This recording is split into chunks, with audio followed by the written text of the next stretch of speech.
तर बघू शकताय हे आपल्या बाजारावरून आलेल्या काकड्या. आता जसं बाजारावरून आलेल्या वेस्टेज माळो आहे, जसं काकड्या असतील, कोबू असेल, गाजर असतील. आता बऱ्यापैकी असा माल वेस्टेज कधी कधी बाजारात विकत नाही आणि रिटर्न वापस येतो. तर आपण याला तिथं फेकून देत नाही. ही शेळ्यांसाठी आपण शक्यतो आणतो. आणि जसं शेळ्यांना असं जसं मोठ्या ह्या काकड्यात, ह्या काकड्या शेळ्या खाऊ शकत नाहीत, तर आपण अशा छोटे छोटे तुकडे करून त्यांना खायला टाकतो. आता हे बघू शकता पलीकडं आपल्या शेळ्याचा. तर त्यांना आत्तापर्यंत आपण ज्वारीची कुट्टी आणि वल्ल्या कडब्याची कुट्टी, मारल गवताची मिक्स करून अशी कुट्टी टाकलेली होती. एक वेळेस मेथी घास टाकलेला होता. तर असं वेगवेगळा चारा शक्यतो आपण देतो त्यांना. आणि आता हे अशा ककड्या, कोबी, जेवढं वेस्टेज भाजीपाला येतो आपला बाजारामधून, आपले वडील बाजारात जातात, काही शेतातलं माळव असतं, काही तिथं व्यापाराचं घेतलं जातं. तर अशा पद्धतीनं जे आपल्याकडे वेस्टेज माल येतो तो तसा तरी काय बऱ्यापैकी जेवढा शिल्लक आहे तेवढा रिटर्न आणला जातो टाकून देण्यापेक्षा. परत शेळ्यांना जनावरांसाठी रिटर्न आणला जातो. तर अशा पद्धतीनं तुकडे केल्याच्या नंतर शेळ्यांना खायला येतं. म्हणजे जसं की मोठ्या काकड्या असतील, तोंडात तोडता येत नाहीत किंवा नरड्यात बी अडकत नाही, असं अक्क टाकल्याच्या नंतर बाहेर तोंडात काढून बाहेर टाकून देतात, गव्हाणीच्या बाहेर अक्क टाकल्याच्या नंतर. तर असं तुकडे केल्याच्या नंतर तेवढा तुकडा त्यांच्या तोंडामध्ये घ्यायला त्यांना सोपं जातं, खायला सोपं जातं, वेस्टेज जात नाही आणि खायला बी पटपट येतं. तर ह्या अशा पद्धतीनं आपण कट करायचं.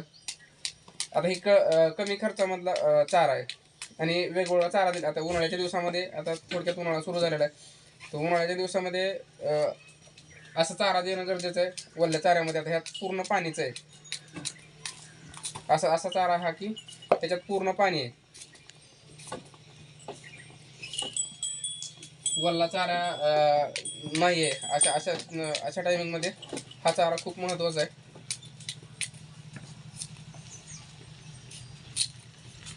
या पद्धतीनं आपण पूर्ण काकड्याचे तुकडे करून घेतोय, जेणेकरून शेळ्यांना खायला सहज सोपं जाईल.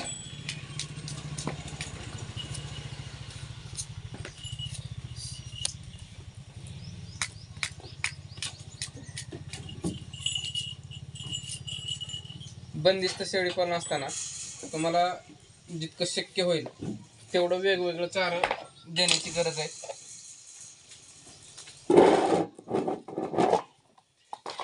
कारण काय होतं, बंदिस्त शेळीपालनामध्ये अर्धबंदिस्त असताना म्हणजे फिरणाऱ्या शेळ्यांना वेगवेगळ्या प्रकारचं चारा खायला मिळतं.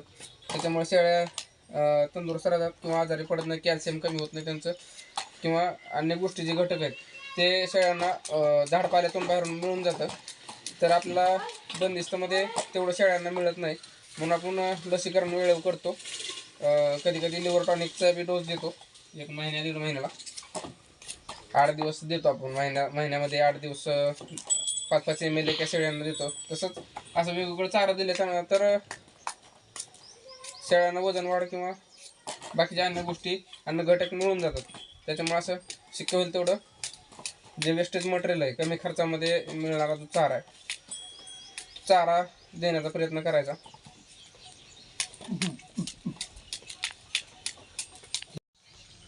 तर बघू शकताय आता हे पूर्ण आपल्या कापायचे झालेले आहेत. तर जवळपास हे 7-8 किलो, 10 किलोच्या आसपास काकड्या आहेत. तर आपण ह्या पूर्ण शेळ्याला टाकणार आहेत. त्या जवळपास भरपूर आहे, एक टायमाचा चारा आहे. आता बघू आपण शेळ्याला टाकून घेऊया.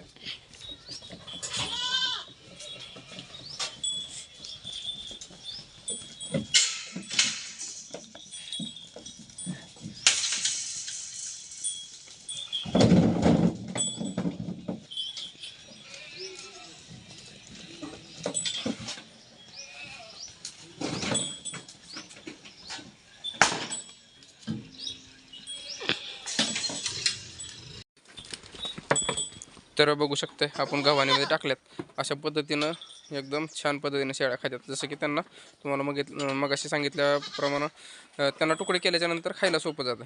जसं ती आपण केलेल्या साईजचे तुकडे डायरेक्टली तोंडात घेऊन त्यांना असं चावता येतं. जसं की ही बारीक पिल्लू खाते, असं नरड्यात अडकत नाही किंवा चावायला सोपं जातं.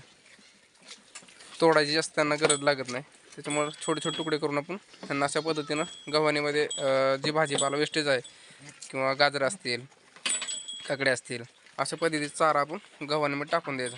गव्हाण चांगली असली पाहिजे, कारण गव्हाणीमध्ये जर करडणी लघवी केलेली असेल किंवा लेंडे असतील तर परत हे वल्ला असल्यामुळे त्याला चिटाकल्यानंतर ते खात नाहीत.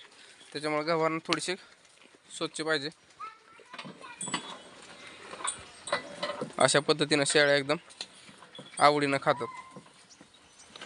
तर आपल्या चॅनलवर जर नवीन असाल तर चॅनलला सबस्क्राईब करून बेल आयकॉन नक्की क्लिक करा, जेणेकरून शेतीविषयक किंवा शेळीपालनाविषयक नवीन व्हिडिओ तुम्हाला पाहायला मिळतील.